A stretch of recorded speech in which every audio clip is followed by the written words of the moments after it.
Assalamualaikum warahmatullahi wabarakatuh. Waalaikumsalam warahmatullahi wabarakatuh.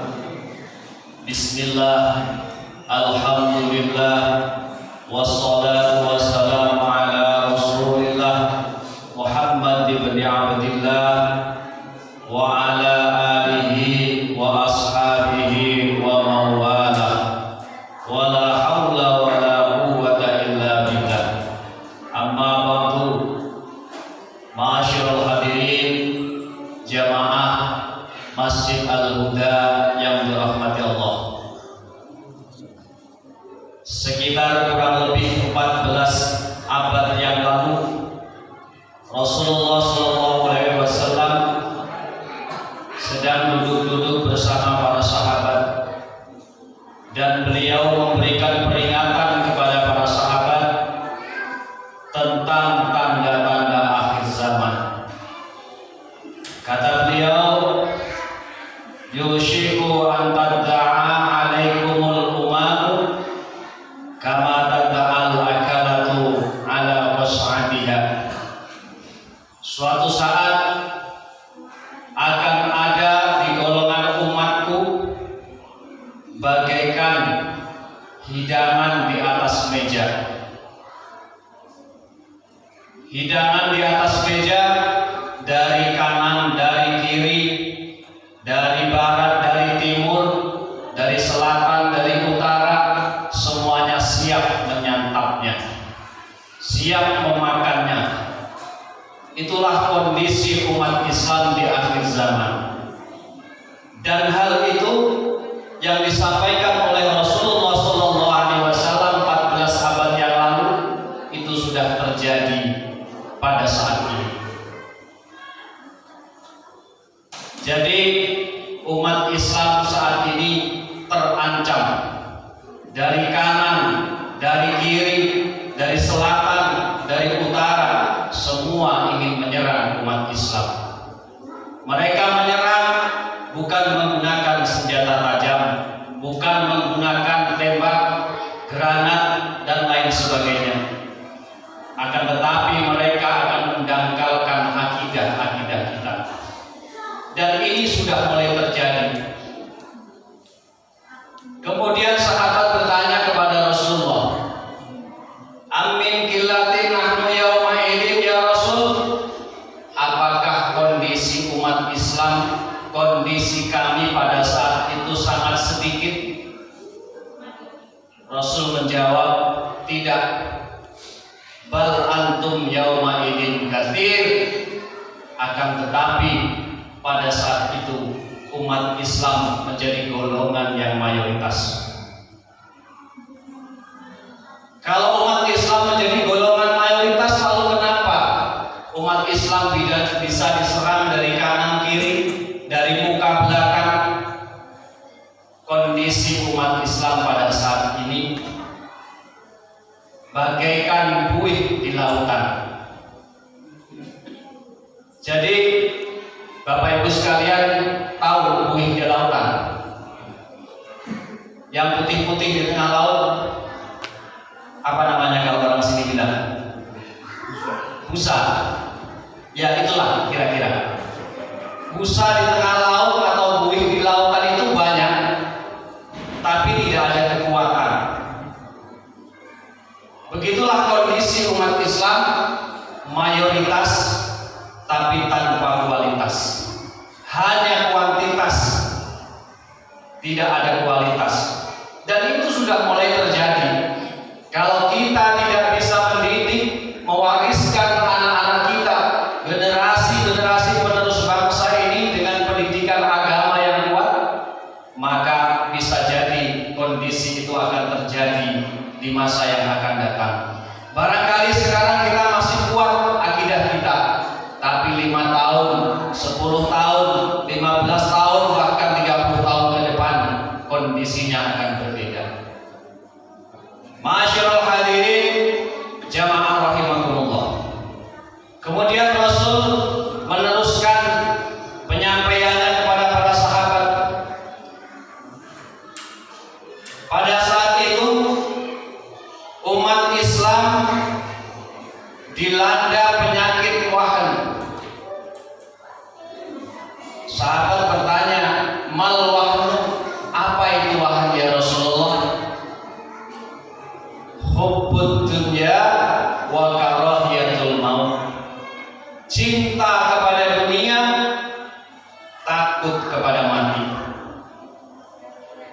terlalu mencintai dunia sehingga lupa akan amal ibadahnya, lupa akan akhiratnya. Inilah yang akan terjadi. Seorang ayah sibuk dengan pekerjaannya, mencari nafkah untuk keluarganya, hanya sekedar menafkahi secara jasmani, akan tetapi tidak melihat bagaimana pendidikan anak-anaknya. Anak-anaknya di rumah dibiarkan saja dengan gadgetnya, dengan HP-nya, dengan gamenya, bahkan kadangkala ayahnya pun ikut melayani main game, atau yang keren zaman sekarang namanya mabar. Apa itu mabar? Makan bareng. Saya kira dulu mabar itu makan bareng, ternyata mabar itu main bareng. Kalau zaman dulu Pak, Bu, kita masih ingat yang lahir di era 80-an pasti mengalami kalau menunggu waktu subuh setelah sahur kita diperintahkan untuk tadarus Al-Quran. Nah, kemarin malam kita memperingati nuzulul Quran. Apakah nuzulul Quran hanya tinggal peringatan, akan tetapi tidak kita laksanakan dengan membaca Al-Quran dan terutama mengamalkannya? Zaman sekarang bisa dihitung. Anak-anak yang habis sahur nunggu sholat subuh baca Al-Quran itu bisa dihitung. Rata-rata menunggu sholat subuh itu main game. Ya termasuk anaknya yang ngomong. Ini susah dihindari. Akan tetapi kita sebagai orang tua, tentunya kita punya kewajiban untuk mendidik anak-anak kita. Jangan sampai anak-anak kita warisi hanya dengan warisan harta. Jangan sampai kita hanya cinta terhadap dunia. Orang yang hubud dunia itu bukan hanya orang yang kaya, bahkan orang miskin pun bisa kategori masuk hubud dunia. Kenapa? Saking sibuknya bekerja, lupa dengan akhiratnya. Lalu orang kaya yang tidak hubud dunia masih banyak. Alhamdulillah masih mau bangun masjid. Alhamdulillah masih mau nyumbang masjid. Mereka mengatakan ini kekayaan tidak akan dibawa mati. Oleh karena itu saya bilang harta itu bisa dibawa mati, Pak. Caranya kalau harta sampean banyak, jangan dibawa sendiri, titipkan ke Masjid Al-Huda. Nanti dibawa sama Masjid Al-Huda. Insya Allah ketemu hartanya di sana nanti. Kalau dibawa sendiri tidak kuat. Makanya syaratnya dititipkan ke anak yatim piatu. Itu caranya membawa harta biar bisa dibawa mati. Yang kedua, selain penyakit hubud dunia yang bisa mempengaruhi anak-anak kita sehingga tidak belajar agama, yaitu karahiyatul maut, takut mati. Takut mati dalam maksud bukan hanya takut mati dicabut nyawanya, tapi banyak sekali sekarang takut mati karirnya, takut mati penghasilannya, takut mati dagangannya, takut mati jabatannya, sehingga dengan takut mati itu mereka menghalalkan segala macam cara. Untuk menjadi anggota DPR saja rela ngebom. Bahasa keren sekarang kan ngebom. Rela bagi-bagi uang. Untuk menjadi seorang bupati rela nyogok. Nah, itu orang-orang yang takut mati jabatannya, bukan hanya takut mati jasadnya. Oleh karena itu, mumpung kita ingat kita masih diberi keberuntungan dengan bulan Ramadan ini, mulai sekarang ayo kita didik anak-anak kita dengan pendidikan agama. Kita ajari anak-anak kita dengan pendidikan agama yang baik dan benar, sebagaimana Nabi Ibrahim khawatir dengan putranya